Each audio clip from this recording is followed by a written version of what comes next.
Hello, everyone. We're ready to kick off. Just a quick note to say this webinar has interpretation to Spanish and Portuguese.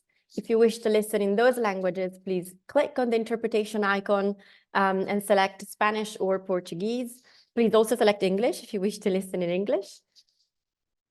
Buenos días a todos. Para los que estén interesados, tenemos traducción el día de hoy de nuestro foro.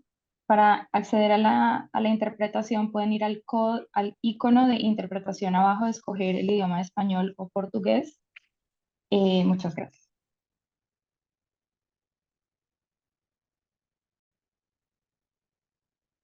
And as always, let us know in the chat if you're having any technical issues, and just a reminder that this webinar is being recorded. Y les recordamos también que si tienen alguna pregunta o algún problema técnico, por favor déjenoslo saber en el chat y le atendremos de esta manera. Además, recordarles que vamos a grabar este foro. All right, housekeeping rules out of the way. Let's start. Good afternoon and good morning, everybody, depending where you are. And welcome to this discussion on just transition. With our guest speakers today, we'll be looking at governance and finance in particular, what is needed to implement just transition programs successfully. Just quickly, my name is Virginia Bagnoli. I'm Senior Project Manager in the Government and Policy team at the Climate Group. We're here today really to build bridges and connect states and regions committed to just transition and learn from key players who are going to share on-the-ground solutions with us, uncovering lessons from just transition governance and resources schemes in India, European Union, and Argentina. Let's have a quick look at the agenda together.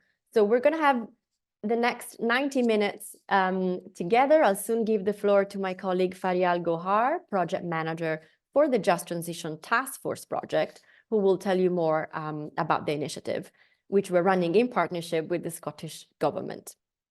We'll then be chatting with our brilliant speakers, Mr. Ejay Rastogi, Ms. Balbina Gluza, and Mr. Enrique Martua. Don't worry, we'll introduce you properly later, and we'll bring diverse perspectives to just transition governance and financing in particular. Towards the end of the webinar, we'll take questions from the floor, which you can put in the chat whenever you want, and then wrap up the session. Thanks again for joining. We're really happy you're all here with us today. Before we start, we just wanted to kick off with a quick icebreaker. Please type in the chat your answer to one of the following questions. For example, your name and government. It's always nice to know where people are tuning in from. And maybe tell us even one reason why just transition interests you. I'll pick on a few while we let people come in with this. Let me just check the chat.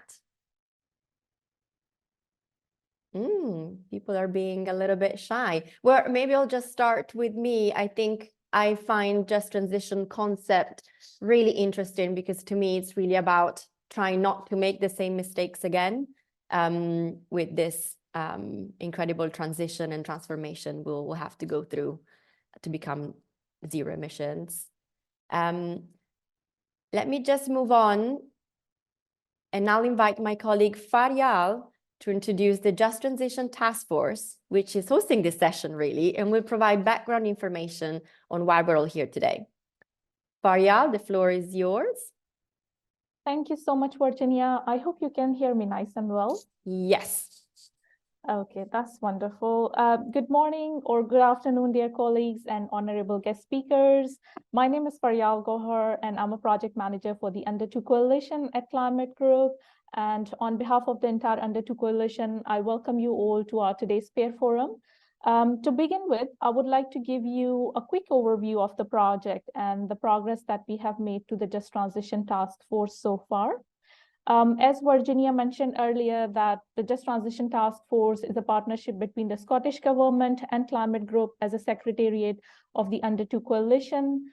Through this project, we have established a Just Transition Task Force, which comprised of global states and regional governments, and together they are taking collective and individual efforts towards just transition. Currently, we are in the second phase of the project, which we kicked off, I believe, in September last year.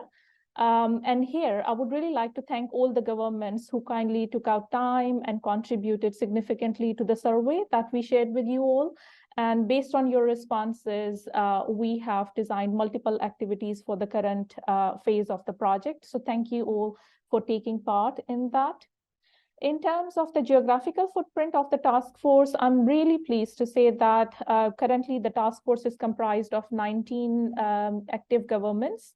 So during the first phase of the project, we had 11 active governments from all around the world who stayed really active, and they participated throughout the entire project duration.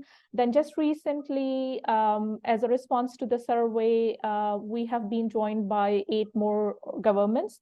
And as you can see here on the screen, we have got a very good mix of governments who are coming from Global North as well as from Global South, and they represent almost all the regions, including North America, Latin America, Europe, Africa, and Asia. Here, I would like to give you a very quick highlight of what we achieved in the first phase of the project, because we made some progress, we delivered some amazing activities. So first, we begin by recruiting the governments from the entire Under2 coalition. As a result of that, we interviewed 20 governments to understand their perspectives and their positioning on just transition. And based on that research, we published a research called Internal Analysis. Later on, we conducted a workshop to co-create just transition principle for states and regional governments. And finally, we developed and published 3 case studies, which we shared widely with the Under2 coalition members. I'm sure we have shared these resources with you earlier, and they are also available on the Just Transition Task Force project webpage. But if you are keen, we can share them again after this webinar so that you can review them in your personal time if you wish to review them. In the current phase of the project, we are focusing on 4 things. So first of all, we wanted to expand the task force, and therefore we reached out to the entire Under2 coalition. We invited more governments to come and join the task force. As a result of that activity, as I mentioned earlier, a few more governments joined, and now the task force is looking really good. We have got 19 governments on board with us.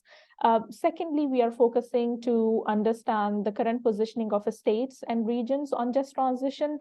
And as part of that, we conducted a survey. We are really grateful for all the governments who contributed to that. And based on your input, we have designed multiple activities for the current phase of the project. So for example, we are focusing on providing policy support through peer learning. And as part of that, we have developed a reading list, which comprised of 10 key readings for the states and regional governments. And hopefully next week, we should be able to disseminate that among the Under2 coalition. Secondly, we are focusing on delivering a series, and we call this series as Let's Hear It From the Expert series. We kicked off the series last year in December at COP, where we already started having discussions with the subnational governments. And today we have reconvened again in the form of this peer forum, and hopefully in about a month's time, we will reconvene again with some exciting new topic to focus on during the peer forum. So please keep an eye on the invitation. And finally, we are working towards profile raising of the governments in the form of case studies. On that note, I have got a request for you all. If you have got an interesting story or an initiative or a project that you are working on just transition, and you would like to share that with the Under2 coalition, I would really like to invite you to come together and maybe co-design a case study with us. If you're interested, please feel free to reach out to me or one of my colleagues that you are already in touch with, and we would be very happy to work with you on the case study. I think that's pretty much it from my side. I'll just stop here and hand it over to Virginia so that we can have a deep dive into the discussion, as we have got some exciting and really interesting guest speakers on the call with us. So thank you so much. Over to you, Virginia. Oh, thank you, Faryal, for such a great introduction to the project, and looking forward really to the upcoming activities. Before we go to the guest speakers, we just got very nice, welcome remarks in the chat. So just wanted to pick on a few. We have governments attending today from Canada, I see, Germany, Brazil, and it's in South Africa. And it's nice how clearly people on the line are working on the issue. It's part of, their day-to-day job. And for example, we have Luis Paolo is saying that the interest in just transition is driven by the search for a fairer, healthier, and more accessible world for all. And that's really a lot of the messages I'm seeing, which is really nice. Let's move to the speakers then for our conversation. As promised, let's just introduce all of them properly. Let's start from Mr. Ajay Kumar Rastogi. He's the chairman of the Sustainable Just Transition Task Force and Green Hydrogen Mission at the government of Jharkhand, India. And actually, it's the first initiative of its kind in India. So we're really grateful to have him online today to tell us a bit more. Just checking again on the audio, maybe, Mr. Rastogi, just checking that you can hear us and that you can speak. Yeah, it's perfectly all right. Can you hear me? Yes, loud and clear. Perfect. Yeah. And then we also have Ms. Balbina Gluza. She's coordinator of the Just Transition platform at the European Commission, bringing over 20 years of experience in EU affairs and also just transition in European Commission services. Balbina, just checking again that your mic is fine. Yes, I'm fine. Thank you, Virginia, and good afternoon to all participants. Thank you.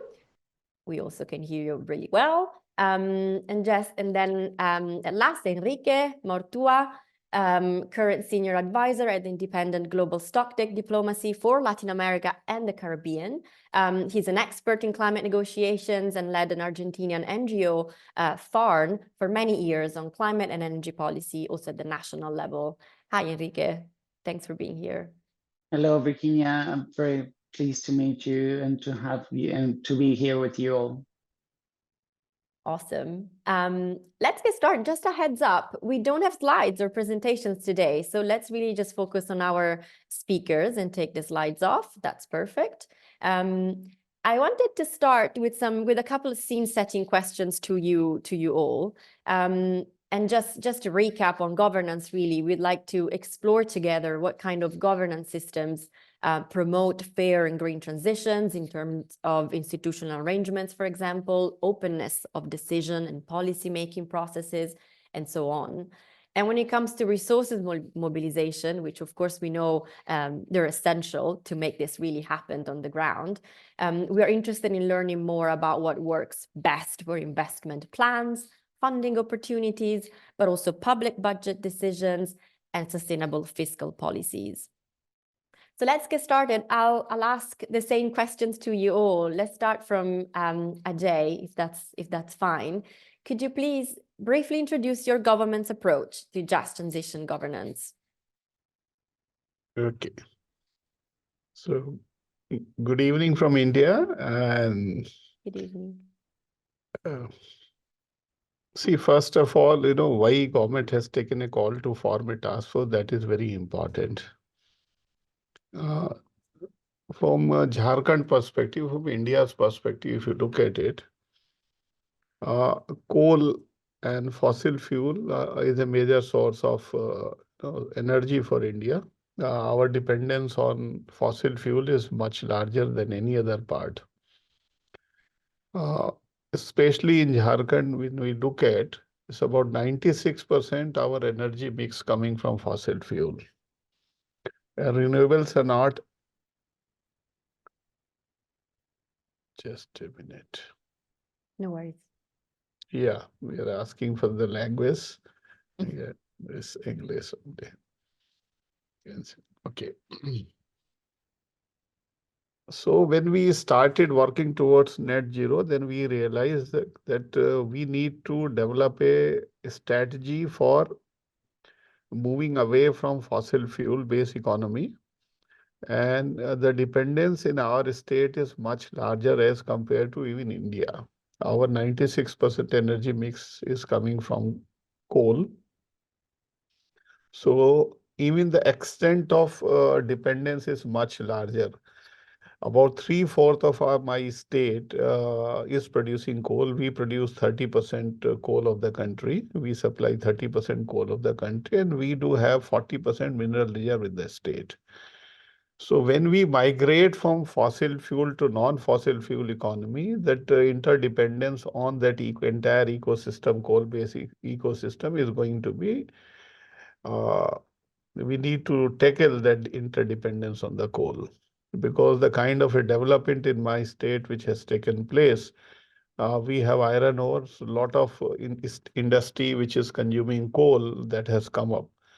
So overall, that ecosystem which is there, it is consuming fossil fuel, either in the form of energy or in the form of industrial coal.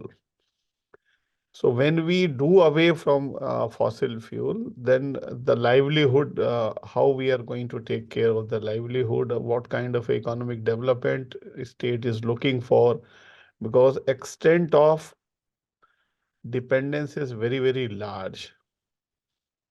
And when we combine together, it's about 40% of the state revenue come from the fossil fuel. So then you can understand the dependence on fossil fuel is much, much larger. Yeah. So we need to plan a new economic development. How do we do it? And because it's not a, it's a year or 2 years a strategy, we need to have a long-term strategy for it, and how we can create a new ecosystem where dependence on fossil fuel is less. Second is, when these companies, those who are producing fossil fuel, when they shift their business from fossil fuel to non-fossil fuel, so they are carrying out a lot of CSR activities, like, they are taking care of a lot of welfare activity in that particular region where they are doing coal mining. So from where we are going to get, state is going to get resources to take care of the people and to fulfill the commitment these companies were taking care in the past. That is second region. Third is, once we have to attain net zero for the country, we need to have net zero strategy for the state. How do we do hand holding for decarbonizing the industry also? Because simply doing away with coal is not going to work, or simply doing away with the fossil fuel is not going to work. We need to provide hand holding because we have large presence of MSME in the state. So to give them a support, what kind of a strategy is required? That was the reason we created this task force. And finally, from where this money is going to come, that's a big, big question. When your dependence, 40% dependence on fossil fuel, and then how do you supplement this kind of a, how we can supplement that kind of a revenue loss to the state? What kind of a new economic development is possible? That is the strategy. That is the reason state has created the task force, and we are working upon it. Thank you. That's really interesting, and thanks for sharing also more information about how coal is prominent in your region. That puts everything in context for sure. Balbina, can I move to you? Same question. Could you please introduce your organization approach? Let's say in this case, not government, because you're from European Commission, but your approach to just transition governance. Yes, thank you, Virginia, and also best greetings from Europe, from another corner of our planet that we would like to make healthy, and that's why we are here all together. Yes, I would like to add maybe a few words to explain you the approach of the European Commission and the European Union towards climate neutrality. We have strategy called European Green Deal that was set up several years ago, and one of the main core pillars of this strategy is creation of so-called Just Transition Fund. This fund, equipped with over 90 billion euro, is there to help these regions that are most heavily impacted by the transition process. and to mitigate the consequences of this process, because there are different funds overall in the European Union, but this one is really targeted for and it's very territorial oriented for those who suffer the most, and this was different than for other funding that is available. So what this fund can finance? That's the first question, of course. And we have very many activities that could be supported in these regions. For instance, upskilling and reskilling of workers from coal mines and other industries that are highly polluting. We invest with this funding also in small and medium enterprises, in creation of firms, in research and innovation, environmental rehabilitation of sites that are polluted, in clean energy, in job search assistance, in different areas. They are all listed in the regulation that is governing the Just Transition Fund. And to make these regions more active, and also to make it easier for them to access this funding, European Commission has set up so-called Just Transition platform. It's quite unique approach because we have created it in 2020 from scratch, to dedicate it to all stakeholders from the Just Transition Fund regions. And through this platform, they can easier access the financing.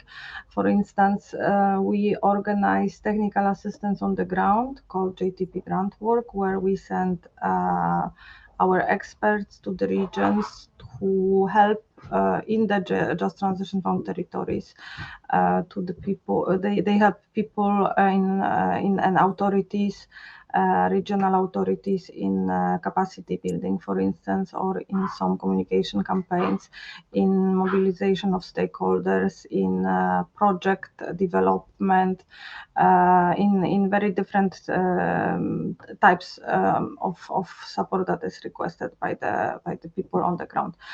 We have also under the platform a stream of support for the people who would like to work within the working groups. We created them for different sectors, for instance, for steel, chemicals, cement, and there are people from different backgrounds who meet.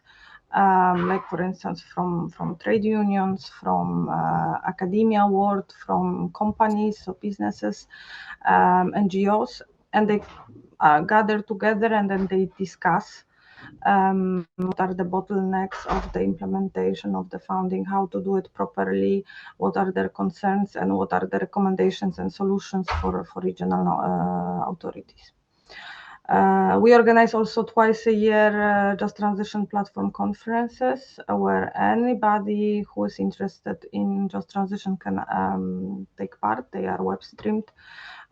They take place in Brussels, but all sessions are web streamed and you can register and follow them. The next one will be in April, from 16, 19, 18 of April. And there we discuss actually at the EU level all sorts of questions related to Just Transition process in the EU. So it's quite huge gathering. Usually we have around 1,000 participants from all regions covered by Just Transition Fund. And we do many more activities, information campaigns. We also collect knowledge products on Just Transition, and everything what we have, we publish on our Just Transition platform website. So if you are interested in Just Transition in Europe, just please type Just Transition platform and you will be directed to our website, where we have a lot of knowledge, policy approaches, case studies, map with through which one you can access also to the territories covered by the fund, and much more. Thank you, Balbina. And there will be space to say more about your initiatives for sure. I find particularly interesting, you know, what you said about also running programs on upskilling and reskilling. This is something we're looking at too through the Just Transition Task Force with Under 2 Coalition States and Regions. And so we're gonna actually have a session about that. It's coming up next in the next month or so, which is clearly becoming more and more important for many of the governments we work with. And just maybe moving on briefly to Enrique as well. Again, same question. Just to briefly introduce, from your point of view, you know, your government's approach to just transition governance. At this point, I believe more from a standpoint from Argentina or Latin America, you know, in general at large, if you may. Thank you, Virginia, and again, thanks for the presentation, and thanks for the invitation in this event. So Argentina, it's a country that is a large country in Latin America. It's a G20 economy. It's a country that has a really big diversity of sources, and consequently, it has a very diversified emissions matrix. So, but of course, many will know a lot about Argentina in terms of the farms, in terms of the forests, in terms of the on the different aspects of what the land produces here, which in the last greenhouse gas inventories became the most important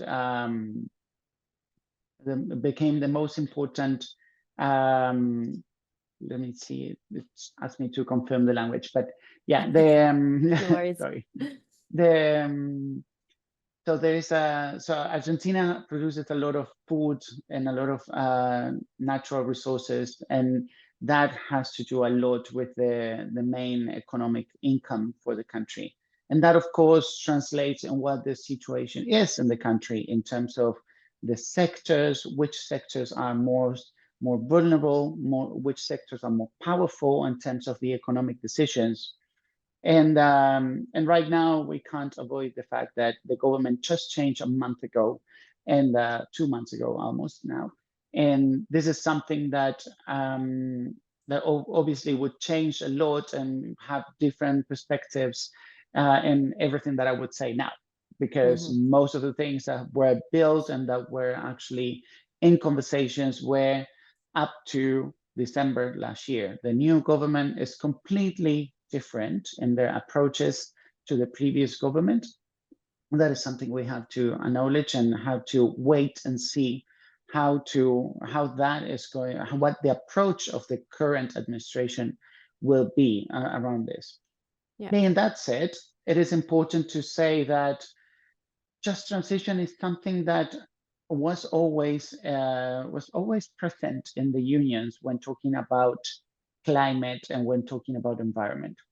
Argentina is a country that is very much unionized, and we have large unions, very powerful unions in different sectors, and that creates also a different dynamic in terms of the relationship between workers, owners, government, and for that reason, Argentina was, since 2018, part of the PAGE initiative, the Partnership for Action on Green Economy, which actually was convening UN agencies, the Ministry of Labor, the unions, civil society, and Ministry of Environment. So the conversations around just transition are there, but it's important to actually say that in Argentina, and many other countries will not be much different, the just transition narrative is limited to the narrative. It's actually something that is mostly wish list. It's mostly something that we should have. There are plenty of conversations. There are plenty of positions. There are plenty of studies. The ILO, the International Labour Organization, has a really good presence and a very respected, convenient role in between all these actors. And this is something very, very positive here. Even when Argentina organized the G20 in 2018, there was a lot of conversations about the the just transition, the participation of unions, and different aspects. Finally, the pandemic in 2020, 2021 brought a lot of lessons of what the impacts of transition would be, because the transition there was just like sudden. It was really immediate, and the government had to react very quickly in terms of social assistance and trying to see how to work with workers that were actually losing their jobs and industries that were stopping because of the pandemic. So there are a number of studies and a number of experiences that were collected from there, of course, with a lot of tests and error that was actually collected, that was actually taken into account for what a just transition must be. And that, of course, there is a lot of agreement in terms of the participation of the unions, participation of the private sector, and participation, and the government being the provider of that space and trying to promote regulations and promote different initiatives that facilitate that just transition that we require. When it comes to Latin America, the landscape is much bigger. We have the diversity of different governments is actually larger, and the situations are different. So in Latin America, it's very easy when we talk about just transition to talk about coal mining or coal power plant workers to go to renewables, or how that interaction happens. But when it comes to Latin America in particular, we have to recognize as well that we have a lot of issues around the land use. How are those practices going to evolve? What is going to happen with those workers? What is happening with the logging industry? And that is something important to also consider, because normally just transition is the automatic thing that you might have is the energy sector. Yeah, because it is kind of like what we normally tend to think. But in this case, we have to be more open, more creative, because we have to think about tourism industry. We have to think about the logging industry, the farmers, how those sectors are going to evolve. And that is something that, at least to my experience, we are not seeing with a lot of dedication from many of the governments in the region. So that is something, those are part of those challenges, because it is a challenge to deal with a just transition, especially with the just part, because to make it just, you need to do a lot of effort, and many other provisions have to be given. Absolutely. And invest, adequately, of course. Well, thanks, Enrique. I was frantically taking notes because you said a lot of interesting things, and I think it's great reminder about the pandemic and how much that changed everything for all of us so quickly. And now the question is, how can we do the same for other crises, really? And yeah, a great point about other industries. And I'll be quite interested in learning more about the tourism industry and how that will be impacted, of course, in the transition to net zero emissions, for example. But let's go around again. Just very briefly, so then we can move on to a deep discussion with each one of you. There's one other question to you all that I wanted to ask. Maybe if you could respond in just 1-2 minutes top. From your experience, I'll go back to you, AJ. What is a top success factor for effective resource mobilization without leaving, of course, the most vulnerable behind? So about really mobilizing the resources and the financial resources to make this happen.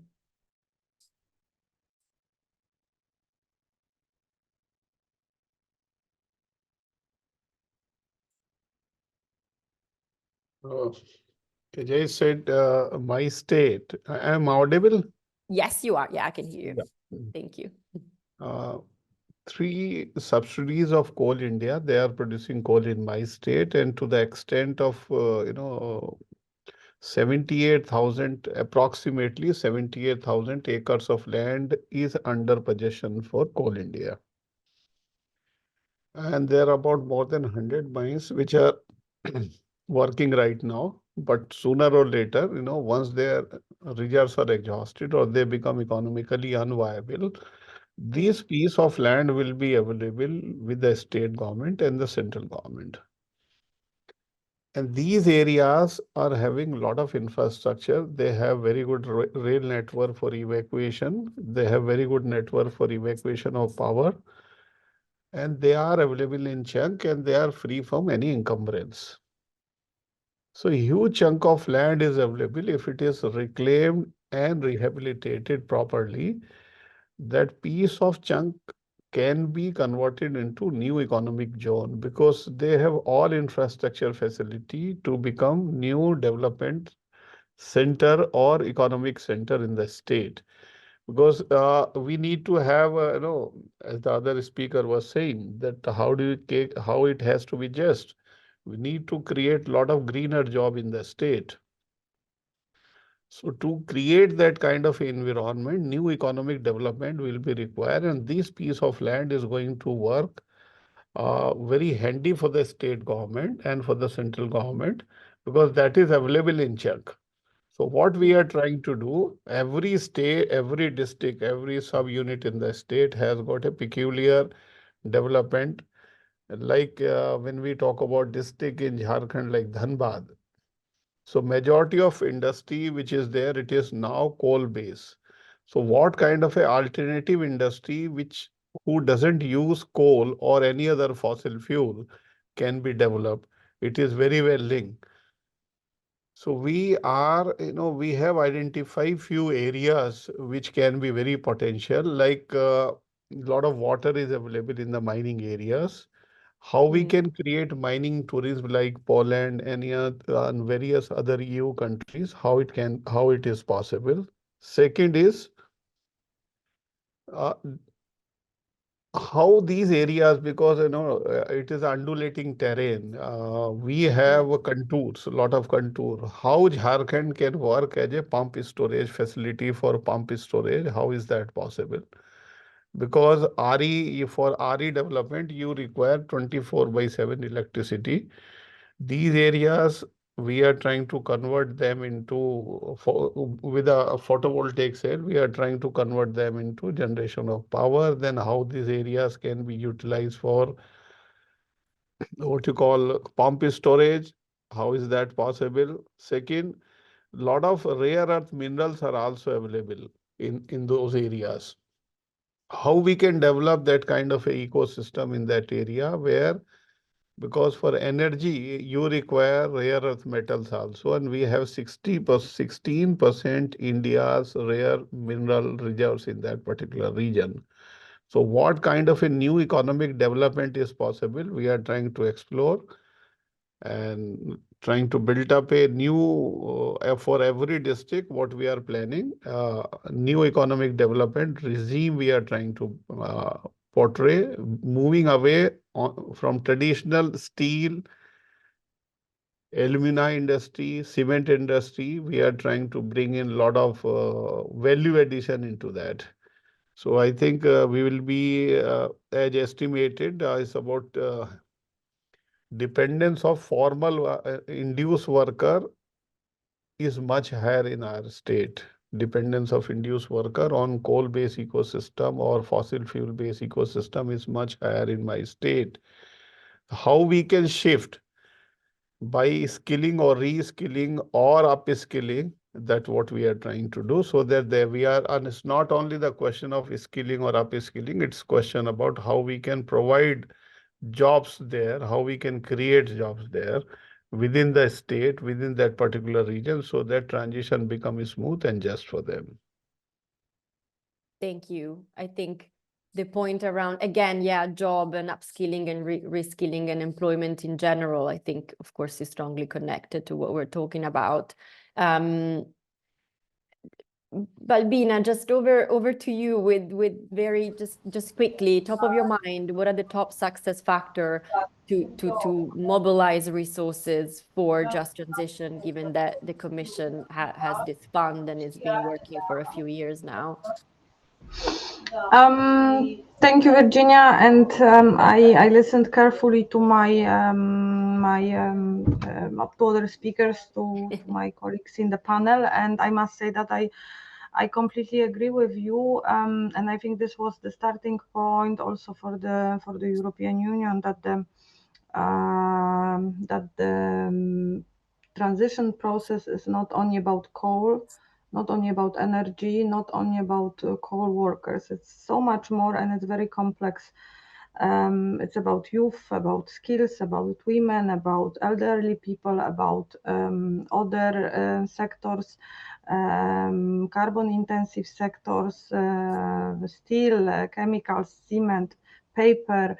That there are very many aspects of this process that could be discussed, and we are limited with time. So coming back to your question about the success factor, I think for us, what was very important is to identify the territories that are most hardly hit by this transition. And this was very interesting and very challenging exercise. We had to discuss with the member states and identify with them these regions that are in most urgent need of support. And there was a special procedure for applying for this funding done, in the sense that we requested, it's in the regulation itself, we requested these member states to prepare for these regions so-called territorial just transition plans. And this work paid off, because in these plans, actually, these regions had to describe the strategy for the territory, how they will phase out polluting activities, how they will contribute to greener planet, what will be the milestones of this transition by 2030 and then by 2050. And actually they had to demonstrate that some transition is going on. So they had to indicate, for instance, number of jobs that will be lost, which type of jobs are needed, in which green sectors, just to make up their minds at the regional level, and then provide this information in this plan. And this plan is a basis for us for the funding. It has to be had to be approved, all plans by the European Commission, and then it gives kind of basis for further development in the territories. So it's also very helpful for the stakeholders in these territories to see what is the strategy, what the region wants to achieve, with phasing out some activities, and for which activities the regions would like to switch. And I think this is very helpful, in fact, this type of approach, because it was beneficial for us in the European Commission, but it was also very beneficial for the regions and for the stakeholders that were guided a bit through this exercise, and know a bit what to expect also on the ground. Yeah. Thanks, Balbina. There is a little bit of noise coming from you. I know you're in a big open plan office. I will mute now.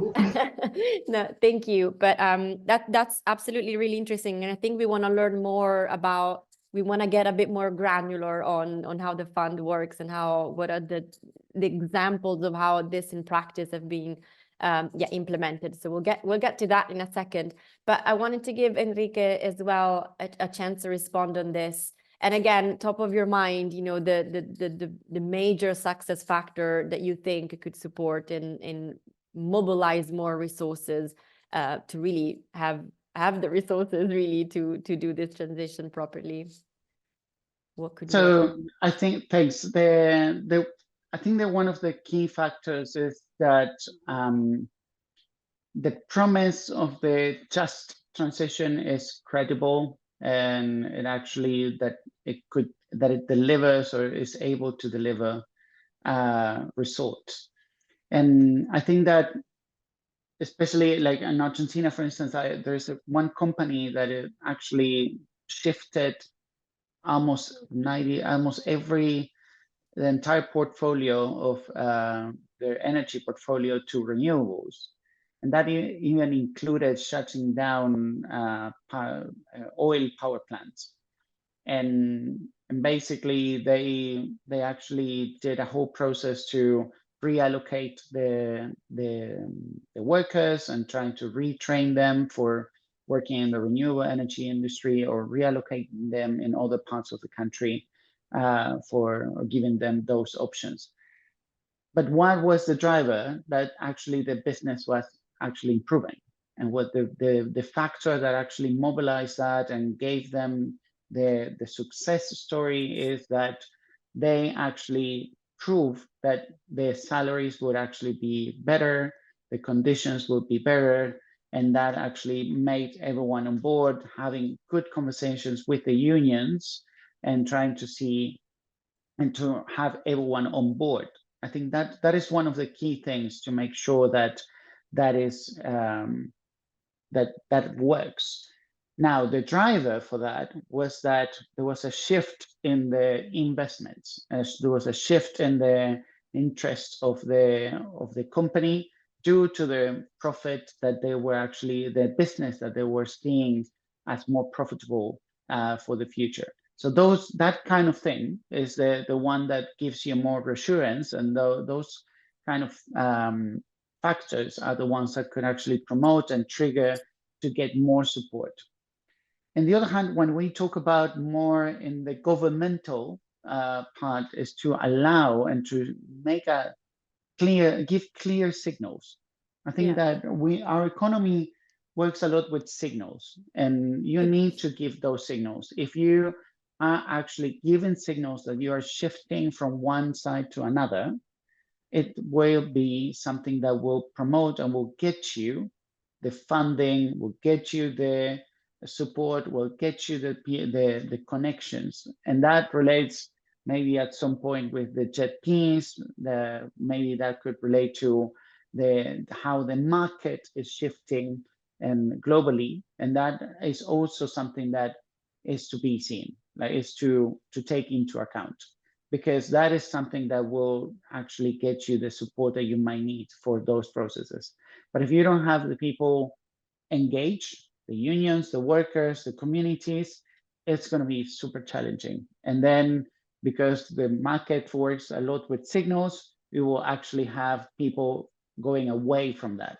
As soon as you have conflicts, as soon as you have rejection or not acceptance of the change, you probably will start losing, or like the investors will see it as vulnerabilities, as risks for the investment, and that actually undermines the whole plan. That is, I think it goes like both ways if you want to see all those factors and to get that the mobilization of resources. Yeah, no, that makes total sense, and I think we've seen in some markets backlashes exactly because not everyone was on board, and that dialogue didn't really happen. And I think what you say about unions is something that resonates with me a lot. And I wonder if we could look into this more in some of the next sessions. I just wanted, as I said earlier, Balbina, I wanted to actually do a deep dive with you now. I just wanted to mention that Mr. Ajay Rastogi had to leave. He wasn't feeling really well, so he really said goodbye to everyone, but he couldn't continue. So we all wish him well, and we might just ask more questions later on and send it via email to everyone his answers. But yeah, so let's move on to you, Balbina. Now we want to just ask you really to provide some more specific, as specific as you can be on the webinar, let's say, on example of successful projects or programs and schemes that you supported via the Just Transition Fund. You said a little bit earlier, but if you could elaborate some more, that would be great. Yes, sure, Virginia. As I said earlier, there are plenty of different measures that could be financed, starting with upskilling and reskilling of workers through this SME support, creation of new firms, so the diversification of economy in principle, and then investments in clean energy and so on. We are at the stage when we started implementation now of the fund, so I cannot give you examples from all member states because also we don't have time, but primarily because this process started in the sense that now it's in the hands of the member states. They have to, the regions have to set up calls for the projects.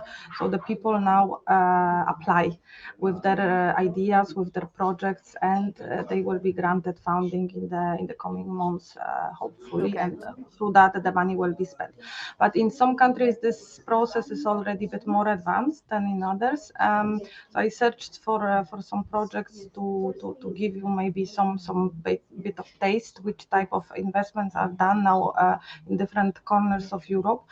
I could start with a project that for us is important because it was the very first project that has been selected, and it's a project from Estonia, and it was the Just Transition Funding program was for Estonia adopted already in 2022, and this project was selected in 2022, and it's and this is support for investment for construction of rare earth magnet factory in the Ida-Virumaa region in Estonia, near city Narva. The company is called Neo Performance Materials, and it will construct. This factory will produce this rare earth magnets that can be then used, for instance, in the batteries for electric vehicles. And also this factory will create 1,000 new jobs in this region.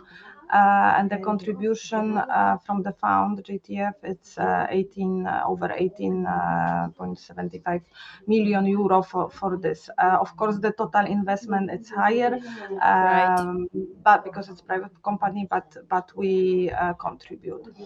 The another and very different investment is done in Slovakia. It's in the Košice region, in Košice city in Baňska Bystrica region. And this is a project that, well, now has been, it will be supported, but it's now in process of being selected, and it's for the geothermal district heating plant.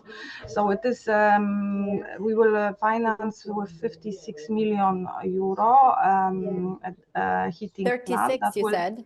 36? 56. Oh, 56. Wow. Yes, million euro. We will finance this heating plant that will switch, will replace the heat source from the existing district heating network from coal to geothermal energy.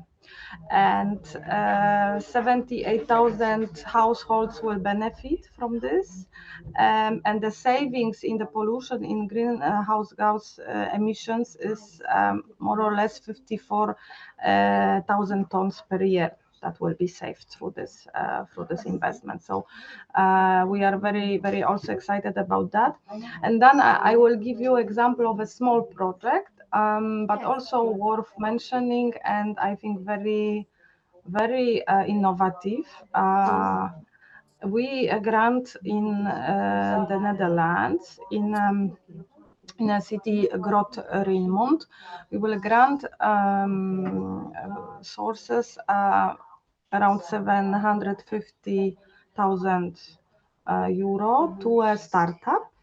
The startup is called Concr3D. Oh, that's the name. And what the startup, not easy. But what they do is also not easy, because they have invented and they will produce three-dimensional prints from construction waste. So the material for the prints will be from construction waste. They will give employment also to Ukrainian refugees. Then through this project, they will, of course, contribute to the decarbonization and circular economy in the region. And then there is also additional training offered by local technical college for the employees that will work then for this startup. So that's how we now try to contribute to just transition in different corners of Europe. Oh, thank you. That's really great to have such, just to hear in practice what these projects are doing. And I think it's particularly interesting to hear about, smaller businesses, startups being, invested in as well. I think that's exciting. And especially, the project in Estonia, 1,000 new jobs, it's impressive. Yeah. And I hope that if we have this discussion in 1 year, then I will be able to share much more with you about also project for upskilling and reskilling of workers, because this is also core of the Just Transition Fund. So there will be for sure much more already approved and put in total swing. Yeah, that's fantastic. 'Cause what we hear from our Under2 Coalition network, as you might know, a lot of the practitioners and government officials on the line are of course part of the Under2 Coalition, and we run this network of states and regions around the world. And when we listen to them, what we're really hearing on big just transition issues, it is issues related to employment and how to create better jobs. And so anything you can bring to us will be super interesting and for sure inspiring. As always, as you all know online, there's always one question about challenges, because at the end of the day, that's what we're all facing in big transitions. And so we just wanted to hear from you. Again, we know that it's not been running for such a long time, but what you've seen in terms of big challenges in some of either regions you work with or countries, EU countries as a whole, what they've faced so far and how they've been addressed. It can be either in developing, for example, the plans you shared earlier, or even really accessing to the fund. I think the challenges are different in different regions, and that's why we had this very targeted approach in Just Transition Fund to see what exactly is happening on the ground and in which type of issues we can support as European Commission. Because the challenges of Just Transition process may be demographical, economical, social, environmental, maybe all of this at the same time, maybe something bit more specific in some specific regions. So that's why these territorial Just Transition plans that I talked about earlier are very, very helpful in identifying these challenges. And I can give you a few examples also for the regions where we, at our EU level, helped out with the Just Transition platform.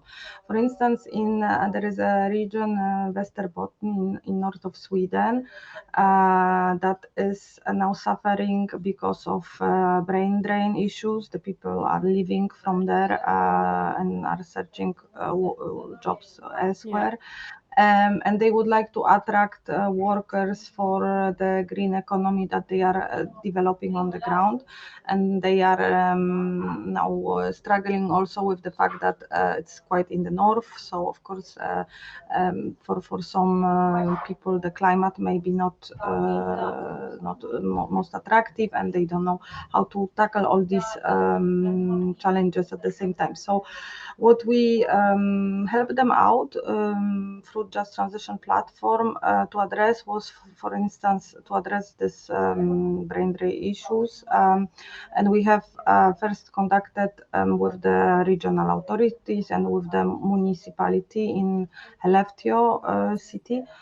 We have conducted first analysis of regional labor market needs, and then with needs for collaboration from some other matching foreign regions from Sweden and outside Sweden.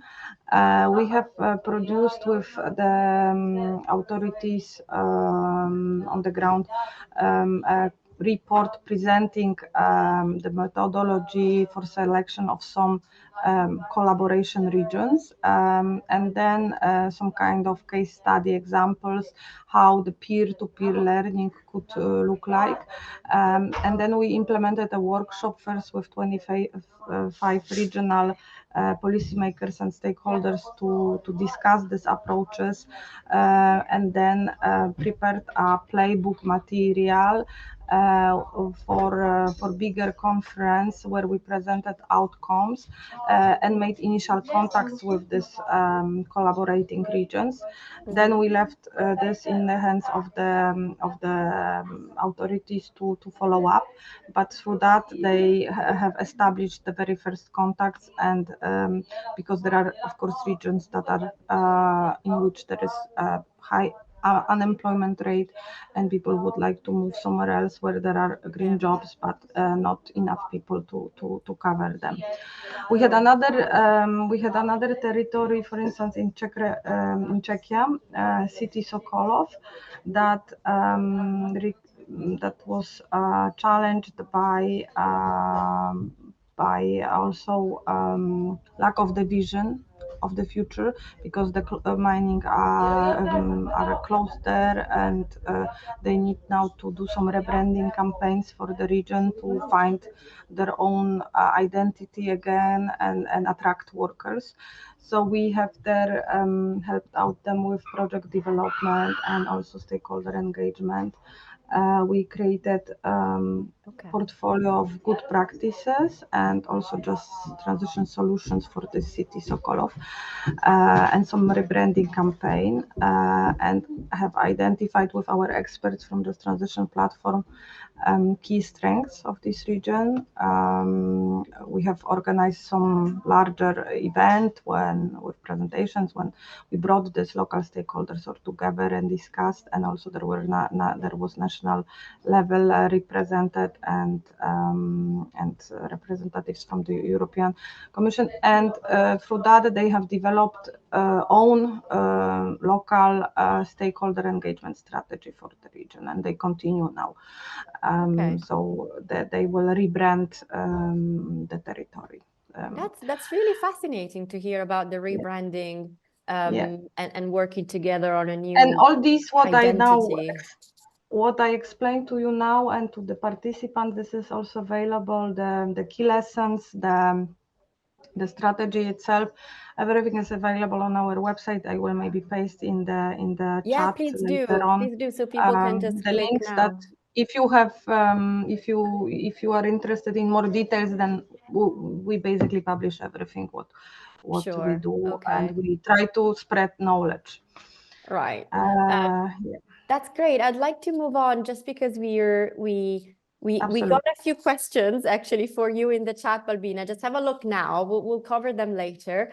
I just wanted to also chat for a few minutes with Enrique and do a deep dive actually with him, and then we can wrap up.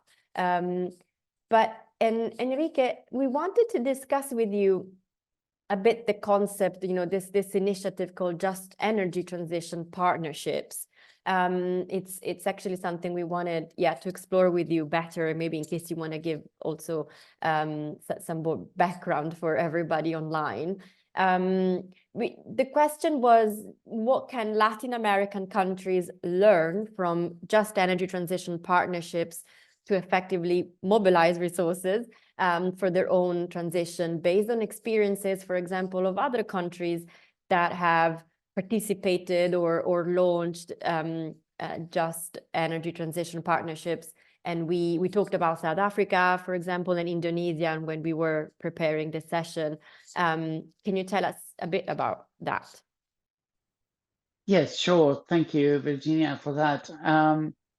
In 2021 and 2022, the JETPs, the way they're called, the Just Energy Transition Partnerships, were really prominent in the margins of the G20, and South Africa was actually the very first one to move around these agreements, which are bilateral agreements normally with one or few countries that will support just energy transition plans. I think as a political signal, these plans were really big.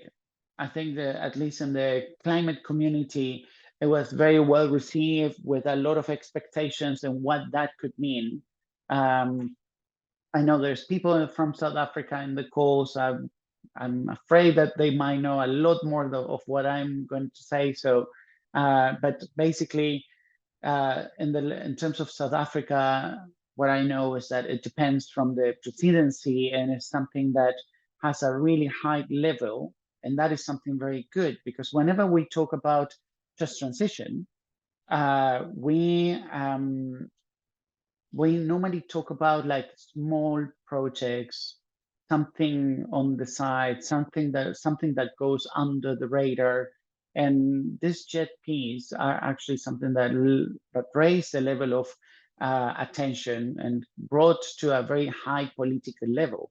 The case of South Africa was up to $20 billion. And that is something that is a number that is very attractive for any government. To get that kind of support and to create programs and to help develop this just energy transition. So in that sense, a just energy transition partnership is actually something very appealing, very attractive. It brings money, it brings attention, but it has to be done right. Then on the other side, I have many colleagues that are very worried about what the just energy transition plan of South Africa is. Basically, because a really large part of those $20 billion are actually debt. It's not concessional funds, it's not the grants, it's debt. And that is like a lot of money. So that kind of, I think those details are also important. And in Latin America, curiously enough, doesn't have any just energy transition plan. And that is energy transition partnership, sorry. I thought that Argentina might be one of those first countries, maybe in those meetings when it got invited to the G7 in Germany a couple of years ago, but then it didn't happen. Of course, my country, Argentina, is a country that doesn't do well with debt in the last couple of years. So it is whenever we talk about debt, it's something that is very challenging just for the fact of being another debt. And that also applies with some other Latin American countries. There are quite a few Latin American countries that are very reluctant to get themselves into more debt, especially with traditional financial institutions or with other developed countries. And that is something that is challenging. So in terms of what can we learn about this is that, yes, it's a really big political push. Yes, it could actually give a really good and dedicated high-level program inside a country to deal with this and to have the opportunity to do it well. Because when you have this contradiction, like the just energy or the just transition in general has to be local, has to be targeted, has to be with the people in the ground. And that is the one thing that you have to support. But you need that high political level in order to have the conditions that could actually give the support and for those plans to be developed well. So it has to go from top down and bottom up all the way to actually have that being done well. I heard that Colombia is potentially a country that might be in the path to develop a just energy transition All plan. right. I think that is in the radar. The government of Petro is super vocal about the phase out of fossil fuels and the just transition. That is something that is important to take into account. That is a very big challenge that the government of Petro has, because he is really proactively talking about phasing out all fossil fuels, which is something that activists and many in civil society really like. But at the same time, we have to think about what is the replacement of those incomes and what would be the process and the timeline for phasing out. And that comes in being involved in a just energy transition plan would be really useful for the government of Colombia. Could be a really strong signal if that is done well. It could be a really good reassurance for the people that the income will be there, that the process is going to be done well, and that there will be a backup of money to actually support all the process. So potential, in terms of potential, there's a lot of potential and it's super useful and it's very nice to actually do that. It's very encouraging, but the details are the ones that we have to take into account, because all the government of Petro as well is a government that has strong narratives around the international debt and the need to reform the international financial system. So that is something that it is to be seen, but again, it would be good to make sure that Latin America could learn from all these initiatives that happen in Indonesia, in South Africa, if I'm not wrong, Thailand and Senegal as well, were around those paths. And actually India rejected it because they didn't want to get into more debt. So those are the things that I think we have to keep in mind when looking at those JETPs, which in my opinion should be really good and should be really useful for developing countries, but they have to be done right. Thank you, Enrique, for this analysis. I think it's really, really interesting and relevant for this discussion, as we were bringing in different perspectives from all over the world. And I actually think I saw one of our government officials from Indonesia on the line. I hope he's still with us. I think we are almost at time, so I would just like to ask one final question to you both, and then we can just check in the chat, or if anyone actually want to come off mute and ask questions themselves, of course, more than welcome. I think for Balbina, actually, back to you for this one too.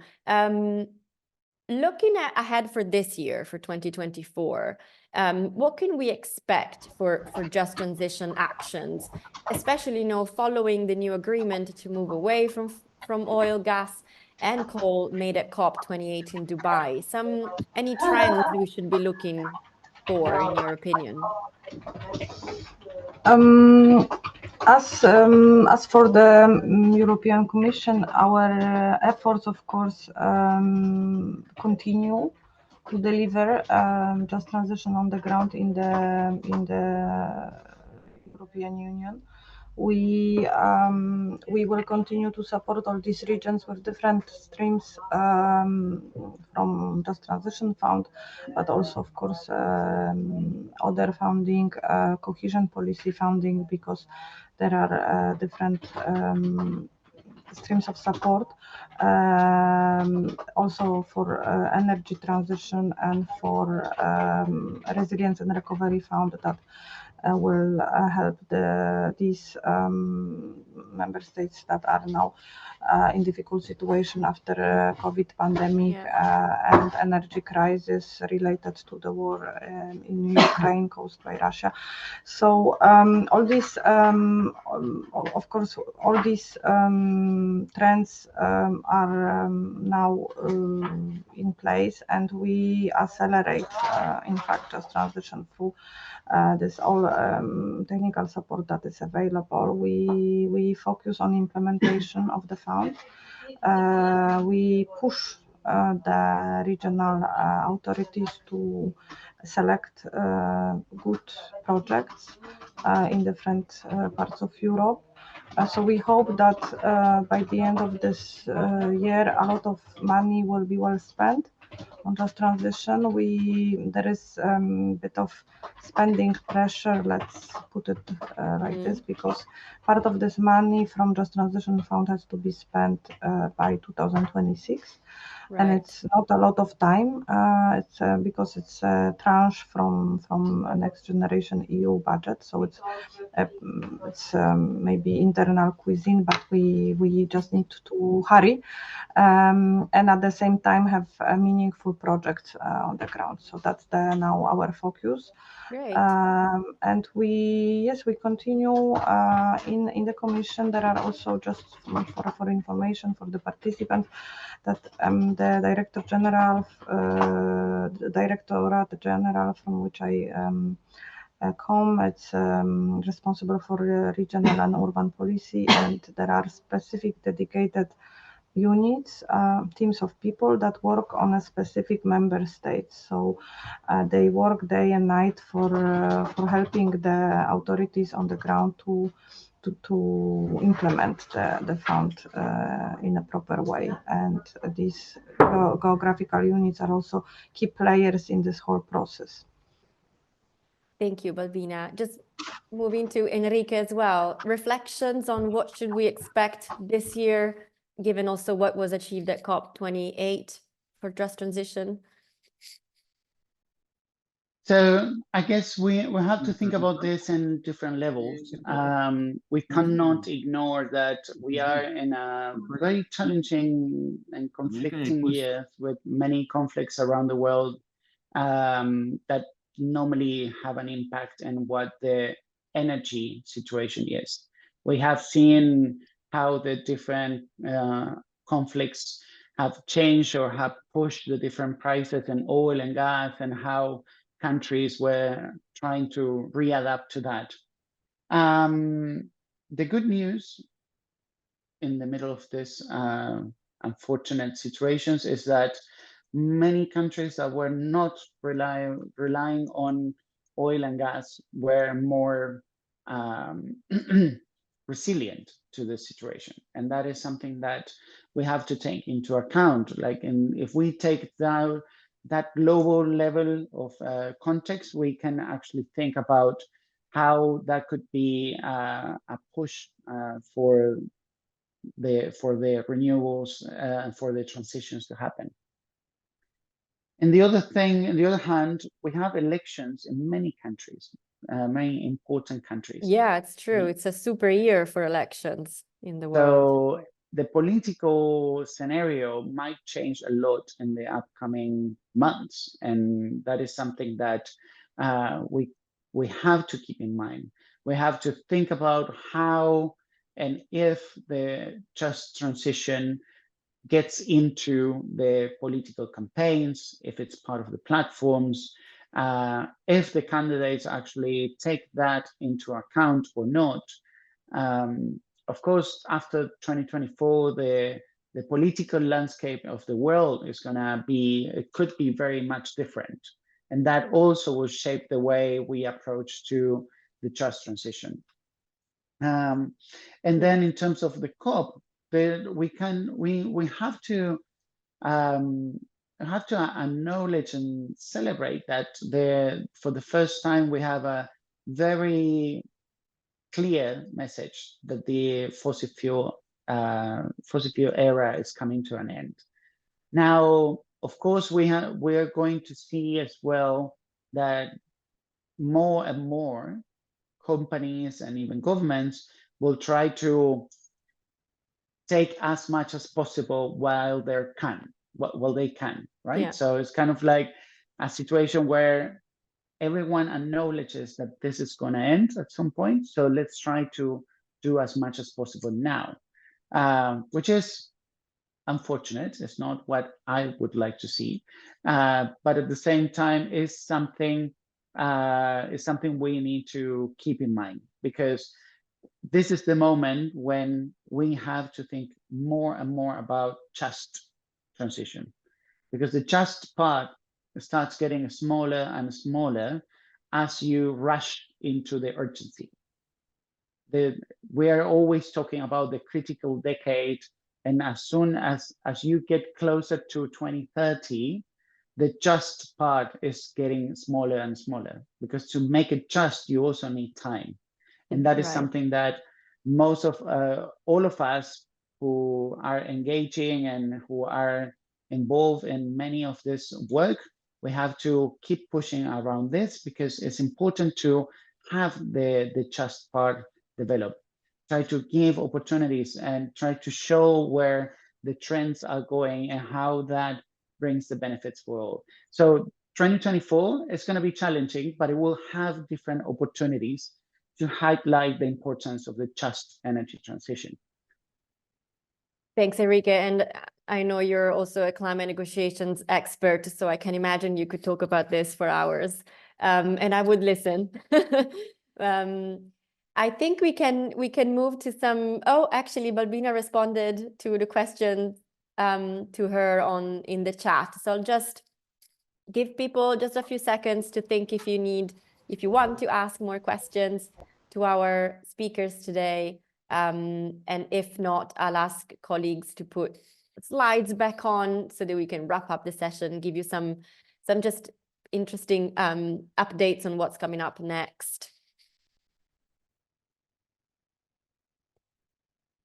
I might, as we get some more questions, maybe there was a question about again for you, Balbina, it's more on if there are any aspirations for the fund to become, or actually to also invest beyond its borders, or supporting or any kind of coordination or cooperation with the Global South on this. Yes, thank you. I replied a bit to this question because in our directorate we are dealing with the cohesion policy that is relevant for the member states of the European Union. So this funding goes to all the countries that are members of the EU, but there are other directorates that deal with the cooperation outside. I indicated there that is DG INTPA. And what we do under the Just Transition platform is that we try to involve the stakeholders from other countries in different ways. So it's not that the funding can be moved there, but we try to share knowledge and give access to knowledge to those who want to maybe listen to us and draw some lessons or get some inspiration, or also share their experience. For instance, we organize at our conferences always international sessions where we invite speakers from different continents and we exchange with them. And you can follow these sessions, as I said earlier, online. Everything is published on our Just Transition platform website, and I gave you a link in the chat. But we also have technical assistance on the ground in the regions covered by Just Transition Fund, and they're the experts from Western Balkans and Ukraine. Sometimes they can participate, for instance. So this we can grant this support also to those who are from neighboring country. The question was of the south, this is not maybe relevant for this type of participants, but we try to, of course, share as much as we can through the platform. Thanks for answering that. It's also more information is also in the chat if you want to learn more. I think we reached an end. I wanted to just thanks again all our speakers today for taking the time to prepare and be with us. I can imagine you're part of many sessions like these, so thanks again. Just to wrap up, I think it was incredibly interesting, to bring perspectives from global North and South. And at the same time, I think we can all agree on one thing. It's so evident now how the transition for the transition to be net zero emissions to be successful, really, it has to be done in a way that addresses now socioeconomic disparities and avoids creating new ones. And as Enrique was saying, the just piece, it really cannot shrink anymore. It has to be actually larger and larger. It has to be the main center piece of it all. So again, thanks so much. And I think we at the Climate Group, as part of our Under 2 Coalition projects, we'd love to look more at this, in strengthening North-South dialogue and cooperation on this. So any ideas or any more support and interesting things that you think could support you in this journey, do let us know, and we'll make sure that we can design future project with that in mind. And now we just wanted to let you know that the next webinar, the next learning session as part of the Just Transition Task Force will be coming up at the end of next month. It's about, as I said earlier, very, very relevant, as all of you basically mentioned today, the importance of upskilling and reskilling, and in general, supporting really the workforce in this incredible task. So stay tuned for invitations that will hit your inbox soon. Just wanted to say as well that there's a feedback form that will just pop up on your screen when you leave the room. Please take a few seconds really to just let us know how was the webinar and how we can improve. And then just a fun bit at the end, if you could all just come on camera, and we'll try to take a picture of everybody online to just while we say goodbye. You can also mute yourself and say goodbye as we close the meeting.